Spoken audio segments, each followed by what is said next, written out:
Hello, and welcome to the Steve and Mark Discuss podcast, where Steve will bring up a subject, I'll listen, react to it, and Steve will react to my reactions.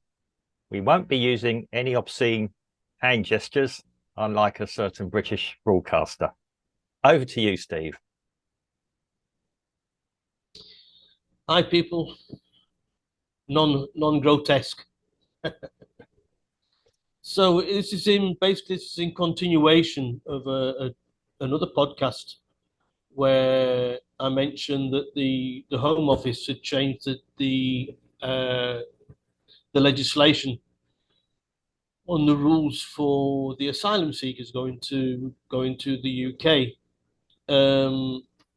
I had a little look about on the James Cleverly and his idea of still taking these people to Rwanda.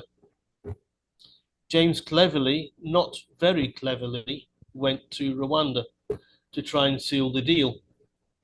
However, there are some aspects of the deal that are counterproductive. You know, is like a little bit like a dog, a little puppy chasing his own tail, running around chasing his own tail. So, what do we have? We have one of the things in the deal is a 1-for-1 swap for asylum seekers. So, one asylum seeker in the UK goes to Rwanda, and somebody from Rwanda comes to the UK. So 1-for-1, which doesn't reduce the number of non-British people in the UK. But what it does do, it puts an onus on having to house the person that comes from Rwanda, because the person comes from Rwanda basically is a guest. Has been invited to the UK. They're going to have to put him in a house, going to have to find him a job, you know. And this is it's counterproductive. You know, you try and do one thing and then doing something else to try and balance it out, you're back to square one. So, you know, the asylum seekers that go to Rwanda from the UK will be kept for up to 5 years, which means they'll be housed for 5 years. They'll receive some sort of social security, some sort of social security payment for 5 years. Now, what Brit on unemployment would not enjoy that? You know? They're going to be put up in a nice hotel in Rwanda and be kept for up to 5 years, which makes you ask also how long the process is to sort out somebody's claim for asylum. Is it going to take up to 5 years? An economic assessment that was made said that £63,000 more, it's £63,000 more expensive to send an individual to Rwanda than what it is to put them up in the UK. For example, a flight, the price in town as a flight to Rwanda for individual is £22,000. How on earth do you get a £22,000 flight? It can only be first class. It can only probably on one of these like United Arab Emirates flights. Yeah, which are really expensive. Yeah, so they'll be necking champagne on the way to Rwanda. There's a lady in the Commons from the opposition who I respect a huge amount, called Yvette Cooper. And last night she was questioning the expense of this whole. It's interesting that even Rishi Sunak calls it a scheme. Whenever you make a scheme, it's always bound to fail. Yeah. You know, schemes, you're scheming. You know, it's a Yeah. very negative, very, very seedy sort of expression. However, she questioned. She said, how much would it cost for the flights, the stay in Rwanda, the money for the Rwandan government, Mm. money for the asylum seekers from Rwanda, because the people coming from Rwanda are going to be looked after by the Yeah. British government. You know? And of course, James Cleverly was in the House of Commons to take a question, and the expression on his face was just, you know, he was gobsmacked. You know, Mm. he didn't really know how to answer the question.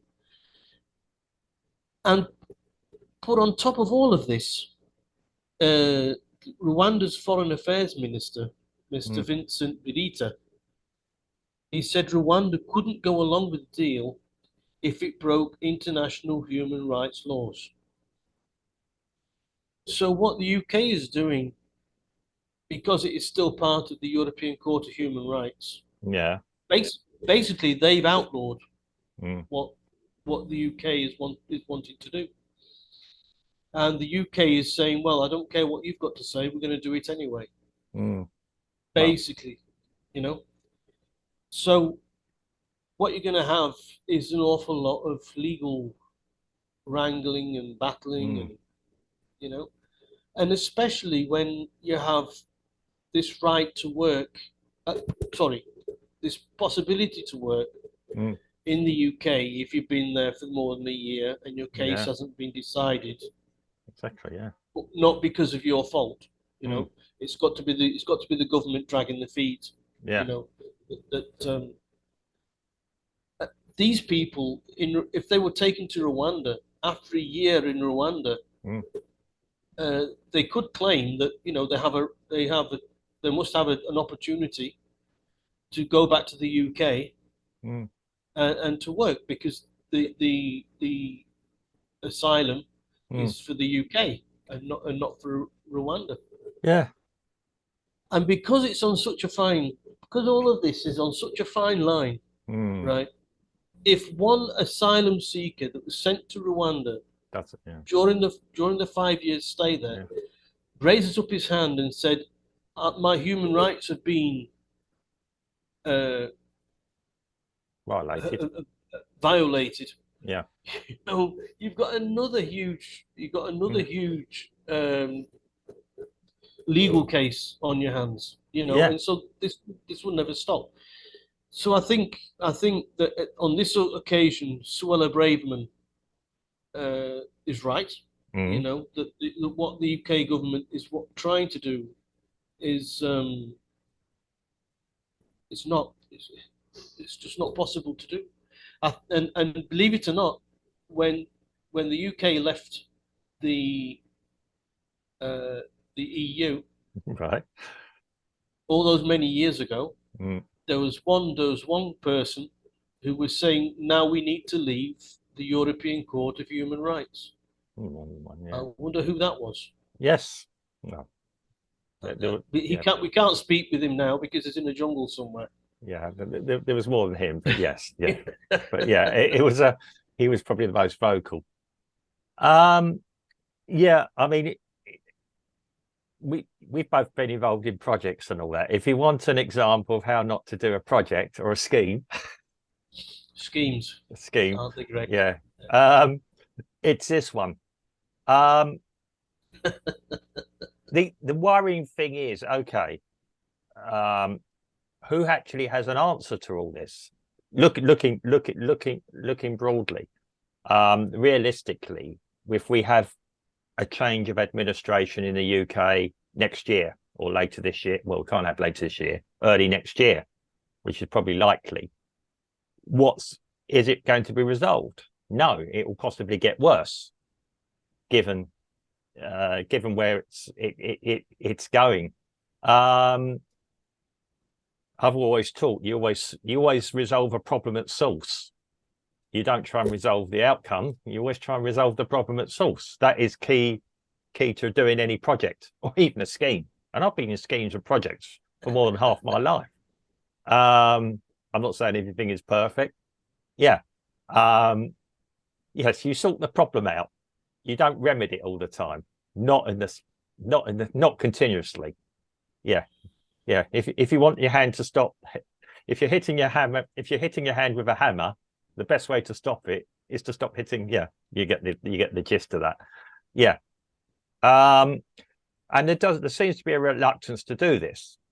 I mean, yeah, obviously, what do we do? Do we put naval patrols on? Well, the Navy have now become a taxi service. Has have the RNLI, whose actual charitable intake has gone down, I believe. Yeah, I don't know the figures.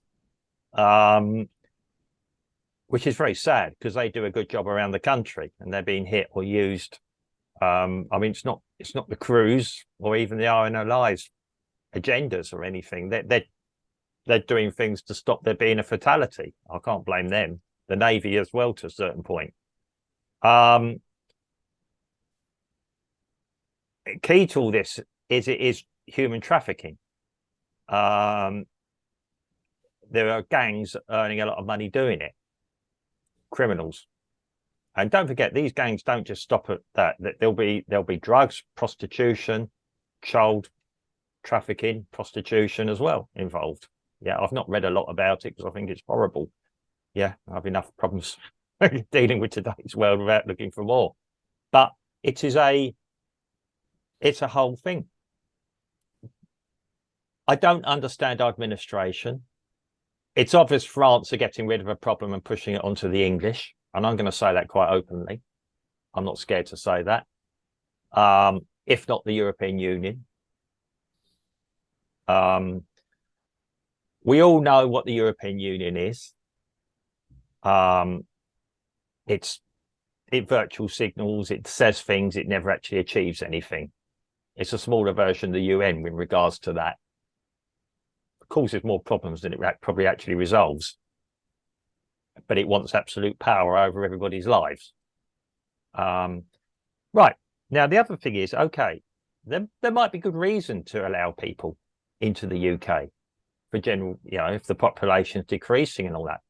If it is that is the case, be honest about it and we'll have a debate. We'll have elections over it. We'll have a discussion. Yes? The politicians or the senior politicians do seem to have forgotten what their role is. To fulfill the role, to fulfill the requests or the desires of a majority of the population of the country who voted them in. And I can understand if you're a conservative politician at the moment, like last time I had to go about my local politician in the UK, I'm still achy at him for disappearing because he's probably the best we've got at the moment without any others appearing. Well, he's seen the writing on the wall, but I can't imagine the area I come from actually turning Labour. But who knows? There's not a lot I can do about it or want to do about it anyway. We probably have to start thinking to break the cycle of thinking of voting for an alternative political parties or political entities or a combination of them, a coalition maybe, to break this uni-party ideas. The big two parties in the UK are failing us over immigration, which is probably the key subject, which is really what the Brexit was all about, ultimately. Yeah. I was looking because Rwanda was brought into the conversation in the UK government. I was looking at the average age of a Rwandan. What is the average age in that country? And it turns out it's 19 years old. 19. 19, yeah. Why is it 19? Well, because they've come off of lots of wars, lots of civil wars. They had that genocide in 94 when it dipped down to 13 years of age. Yeah. The average. In the UK, the average age is 40 years old. Yeah. 40, which means that 60% more or less Mm. of the population in the UK are above 50 years old. Yeah. To get that average of 40, which is an awful lot of old people to look after Yeah. when everybody gets to be 80. Well, I mean, again, this is interesting. There's people spoken about why this has happened, particularly across the Western world. Right? Well, if the government said that to the people, Yeah, exactly. and we need to do this, we Yeah. need to import this, then everybody would be on board. But the way they're doing it is just sort of saying, well, you know, the umming and ahhing, let's try and do this, let's try and do that, and failing all the time, Yeah. and just showing their ineptitude. Well, that's it. A bit of honesty. You know, let's have, as I said, let's have the debate about it. Let's have the acceptance. There are other issues as well. I mean, okay, us British overall, we're not a racist country.